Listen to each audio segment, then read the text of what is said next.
The end of banks. What is DeFi? How this will revolutionize the financial system? Decentralized Finance DeFi is likely to have a significant impact on how banks operate in the future, and even has the potential to shift the structure of the whole financial system at a macroeconomic level. Before we discuss and substantiate this hypothesis, we would first like to introduce the core concept of DeFi. Decentralized Finance, or DeFi in short, is an umbrella term encompassing the vision of a financial system that functions without any intermediaries, such as banks, insurances, or clearinghouses, and is operated just by the power of smart contracts. The DeFi applications strive to fulfill the services of traditional finance, also coined as Centralized Finance or just CeFi, but in a completely permissionless, global, and transparent manner.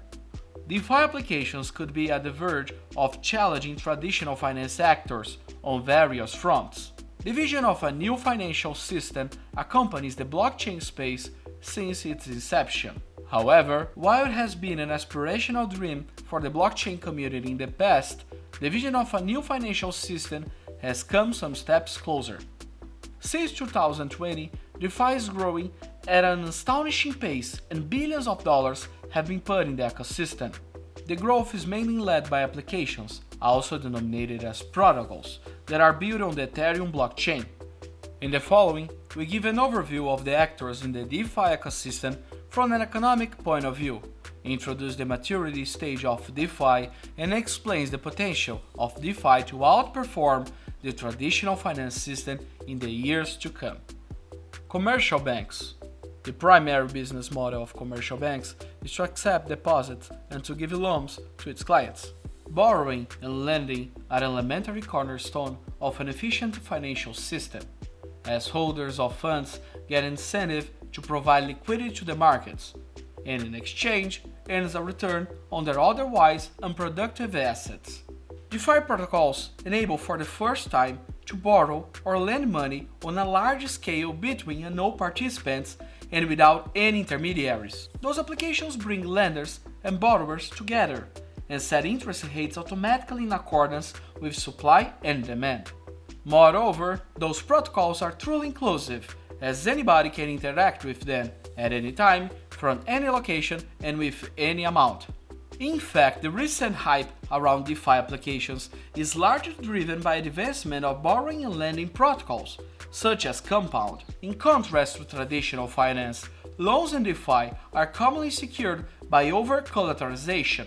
However, companies such as hothe are currently working on enabling uncollateralized loans similarly to traditional finance.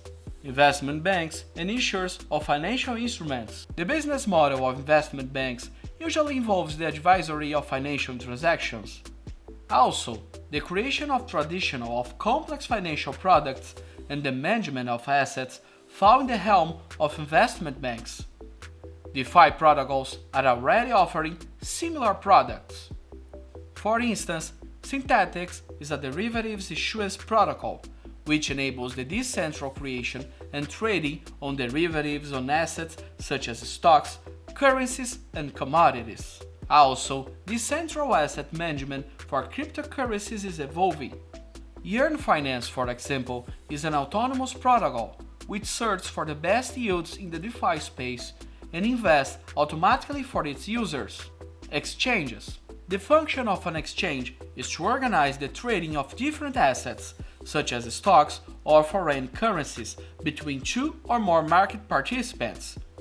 Even the exchange of cryptocurrencies against fiat money, dollar, can be attributed to CeFi, as the regular holders of cryptocurrencies need to use exchanges like Coinbase or Binance, which are centralized organizations, to swap a unit of cryptocurrency against another.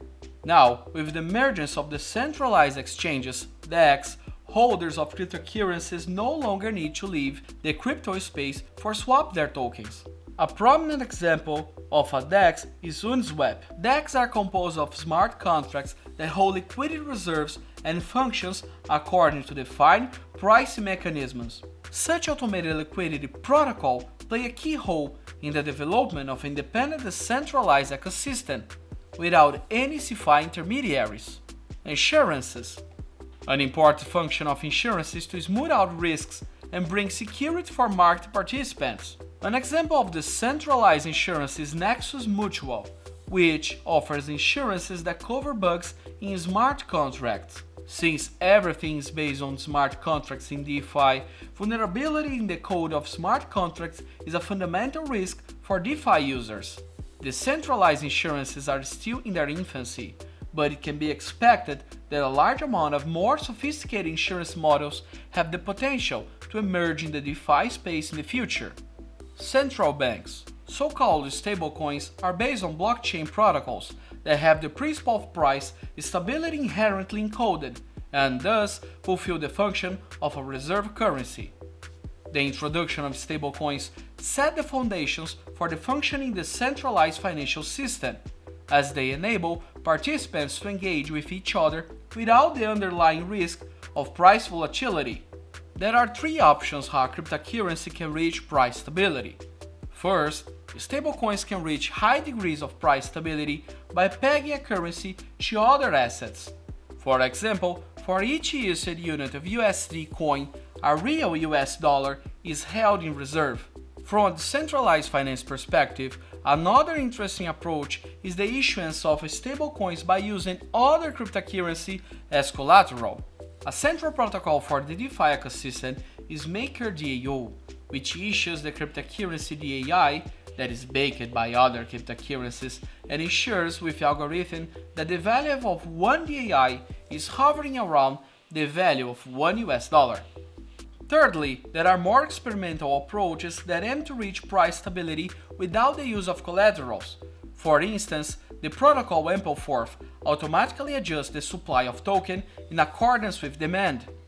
Crypto-based finance has reached the next maturity stage, as it covers all basic functions of a financial system. We argue that DeFi has reached an important intermediate step to become a substitute for traditional finance solution. While crypto-based finance solutions are merely capable of realize efficiency value transfers in the past, now the time value of money is reflected into crypto finance. Three maturity stages of the centralized finance system. Stage 1. Efficient value transfer.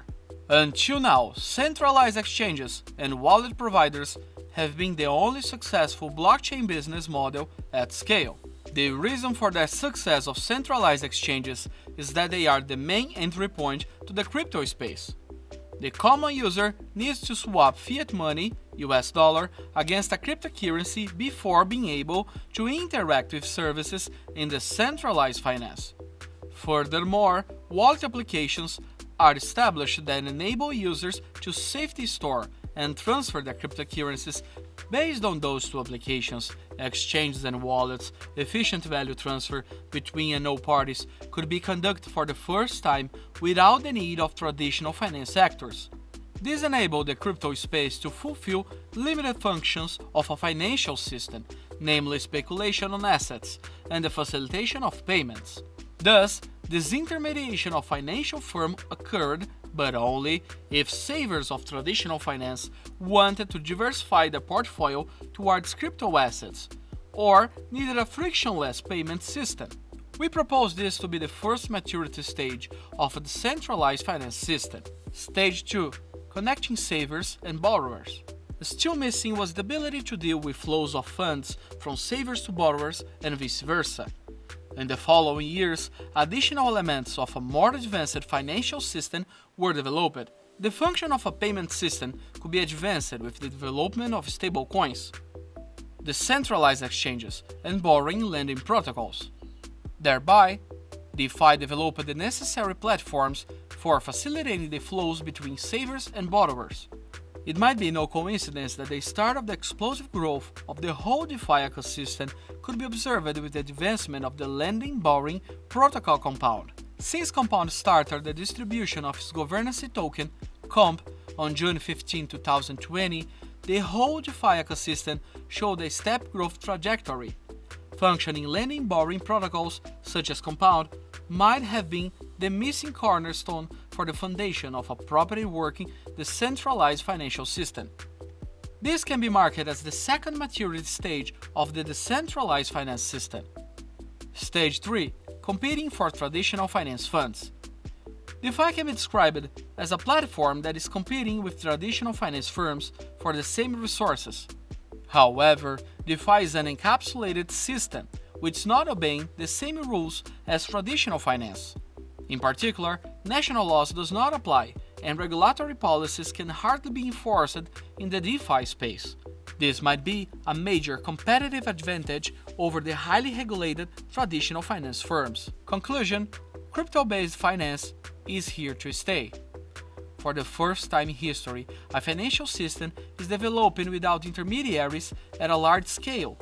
So far, DeFi applications cannot compete in terms of security, speed, and ease of use with traditional finance solutions yet, but DeFi has produced real working applications that have already managed to attract billions of capital. Those resources will be used to develop more competitive and user-friendly applications in the future. Yes, there are parallels to the ICO hype of 2017, which resulted in a sharp increase and price crash across virtually all cryptocurrencies in 2018. Since then, the interest of mainstream media has diminished. However, it has been largely unnoticed that the influx of capital through ICOs has enabled the blockchain community to bring the technology to the next evolutionary stage. Now, again, large sums are invested into blockchain technology. But in contrast to 2018, applications already have been developed and are running. While we might be standing at the verge of a new bubble, we might also be at the beginning of a new big development cycle for blockchain technology. For sure, many more development cycles need to follow. However, it's not unrealistic to state that decentralized finance will be more efficient, convenient to use, and secure than traditional finance. It will be highly interesting to observe how the different actors in traditional finance will respond when profits start to deteriorate because of DeFi. If you like the content, don't forget to like this video and subscribe to the channel for more information like this.